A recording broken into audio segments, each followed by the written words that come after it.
On a cool February evening in 1994, the emergency room of Riverside General Hospital in California was filled with the usual hum of activity. Nurses and doctors hurried down hallways, EMTs wheeled in patients, and the air was thick with the smell of antiseptic. At 8:15 p.m., however, the ordinary evening took a dark and strange turn. It started when a woman was brought into the ER, unresponsive and fighting to breathe. Her name was Gloria Ramirez. She was only 31 years old, but already cancer had begun to eat away at her health. Tonight she was suffering from what looked like severe heart palpitations and breathing difficulties. The medical staff sprang into action, readying to save her life. But nothing could have prepared them for what happened next. As the nurses and doctors worked frantically to stabilize her, drawing her blood and preparing to administer medication, they noticed something was wrong. Gloria's skin seemed to glisten unnaturally under the harsh hospital lights. The doctors assumed it was sweat. But as they drew closer, they detected a faint chemical odor coming from her body. One nurse described it as the smell of fruit, though mixed with something more industrial, something off. The staff went on, undeterred. A nurse named Susan Kane approached with a syringe, preparing to draw blood from Gloria's arm. As she punctured the skin, the thin crimson fluid oozed into the vial, but something wasn't right.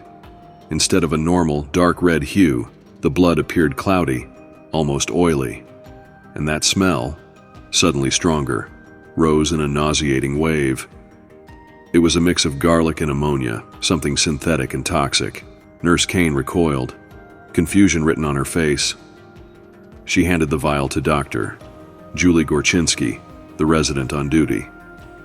But as Dr. Gorchinsky inspected the blood, she noticed something even stranger. Small white crystals appeared to be forming within the vial, glittering like snowflakes in the dark liquid. It didn't make sense. They had never seen anything like it before. Then, the unimaginable happened. One by one, the medical team began to feel a sickening wave of nausea sweep over them. Nurse Kane's knees buckled, and her hand flew to her mouth.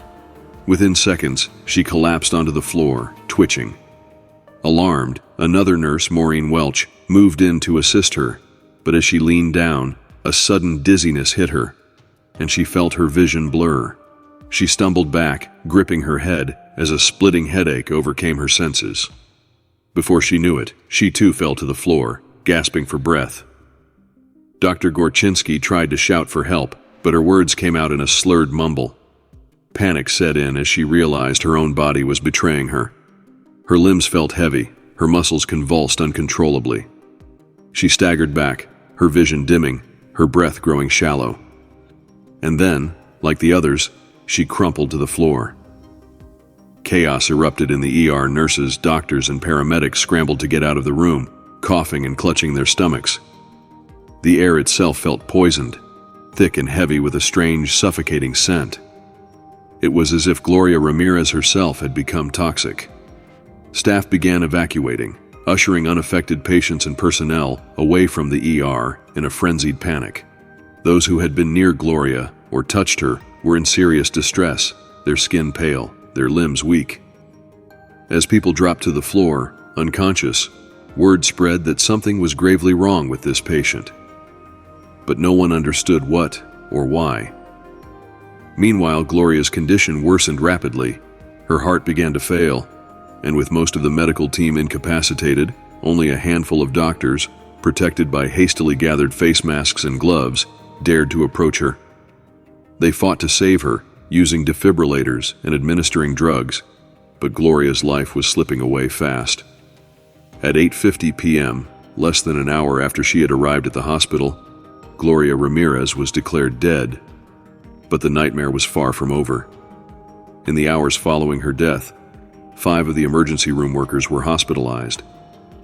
Some suffered from difficulty breathing, while others reported muscle spasms, nausea, and even organ failure. Dr. Gorchinsky, who had been closest to Gloria, developed a serious case of apnea and even a vascular necrosis, a rare condition where bone tissue begins to die due to lack of blood supply.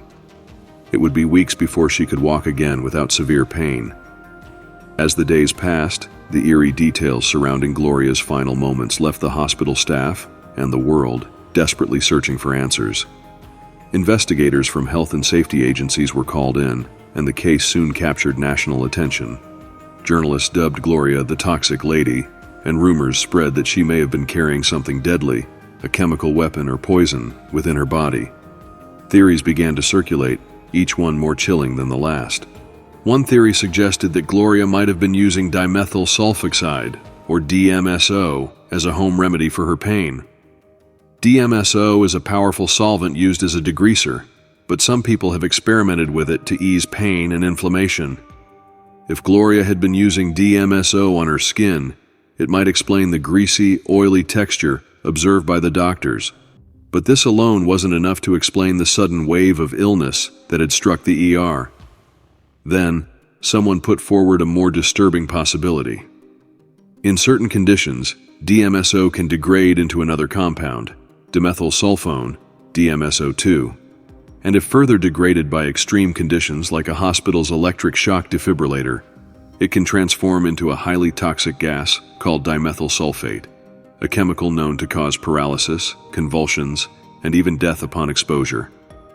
Had Gloria's body become a toxic factory, producing a deadly gas that poisoned everyone around her?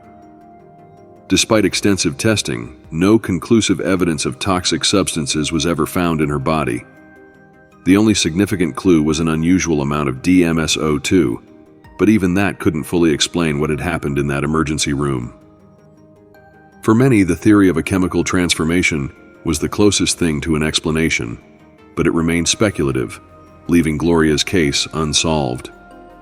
Months later, the hospital attempted to move on, and the public's fascination slowly faded. But for those who had been there that night, the experience left an indelible mark. Dr. Gorkinski would later speak of her physical and emotional scars, saying that every day she wondered what exactly had happened to her. How could a young woman, someone so ordinary, carry within her the power to bring others to their knees? And Gloria's family was left with only questions. They had known her as a loving mother and wife, a woman with an infectious laugh, fighting a battle against cancer.